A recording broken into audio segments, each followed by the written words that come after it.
विजयाकडे वाटचाल करत आहात. आतापर्यंत जवळजवळ 1,60,000 मतांची आघाडी भेटली आपल्याला. काय सांगणार?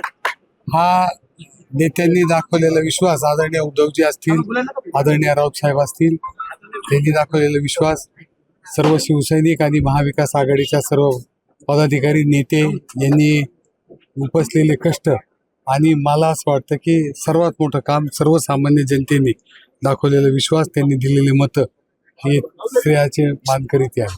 17 दिवसाचा प्रवास झाला आणि आज यश पदरात पडलं, कसं वाटतं? कुणालाही हे आनंददायक आहे.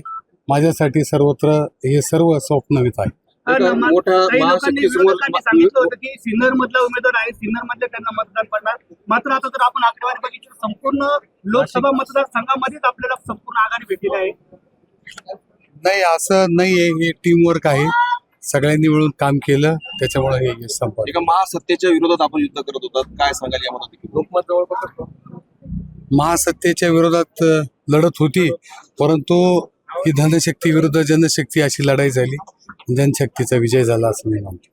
भाऊ, आपण पहिल्याच अनेक ठिकाणी मुलाखती देताना इंग्लिशमध्ये भाषण केलं, इंग्लिशमध्ये मुलाखती दिल्यात. आता या इंग्लिशच्या चेहऱ्याचा दिल्लीत काय फायदा होणार? हे बघ, मी मुद्दामहून इंग्लिशमध्ये बोललो नाही. माझ्यावर आरोप झाले हा खेडूत उमेदवार आहे, हा ग्रामीण भागातला उमेदवार आहे. आणि जेव्हा मला तसं विचारलं गेलं म्हणून मी त्यांना सांगितलं होतं की मी इंग्रजीत सुद्धा बोलू शकतो, तुम्ही मला इंग्रजीत प्रश्न विचारा, मी उत्तर देऊ शकतो. मी बढाईखोरपणे काही बोललो नाही. त्यांनी मला इंग्रजीत जो प्रश्न विचारला त्याचं मी इंग्रजीत म्हणजे उत्तर आता दिलं. आगामी कोणत्या प्रश्नांना प्राधान्य देणार आहात दिल्लीमध्ये? काय आता सर्वच तुम्हाला मी सांगतो, आश्वासनं जे आम्ही सर्व दिलेली आहेत त्याबाबत एक टाइम बाउंड प्रोग्राम होईल, त्याच्यातून आम्ही सर्वजण मिळून काम करू.